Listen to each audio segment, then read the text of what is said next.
आज 90 सेकंड्स में मैं आपको बताऊंगा कि लोगों के साथ बेहतर ताल्लुकात कैसे बनाए जाएं और उन्हें कैसे मुतासिर किया जाए। क्योंकि आज हम बात करेंगे दुनिया की एक मशहूर किताब how to win friends and influence people के चंद ज़बरदस्त असूल जो आपकी ज़िंदगी बदल सकते हैं। इस किताब के मुसन्निफ़ हैं डेल करेंजी। अगर आप ज़िंदगी में कामयाब होना चाहते हैं तो सिर्फ महारत काफ़ी नहीं, लोगों के साथ अच्छा बर्ताव करना भी एक बहुत बड़ी महारत है। इसीलिए मुसन्निफ़ ने कुछ असूल वज़ह किए हैं।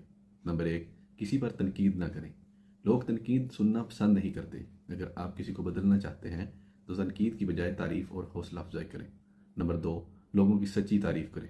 हर इंसान चाहता है कि उसकी कदर की जाए। जब आप किसी के दिल से तारीफ़ करते हैं तो वो आपकी बात सुनने के लिए ज़्यादा तैयार हो जाता है। नंबर 3, दूसरों में दिलचस्पी लें।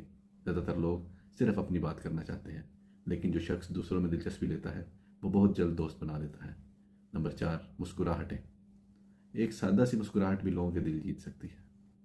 लोगों के साथ मुस्कुराकर हुस्न इखलाक के साथ बात करें। नंबर 5, लोगों के नाम याद रखें। हर इंसान के लिए उसका नाम दुनिया का सबसे खूबसूरत लफ्ज़ होता है। इसीलिए ये किताब 90 साल बाद भी इतनी ही मकबूल है। अगर आप मज़ीद किताबों के खुलासे उर्दू में सुनना चाहते हैं तो इस पेज को ज़रूर फॉलो करें। शुक्रिया। अल्लाह हाफिज़।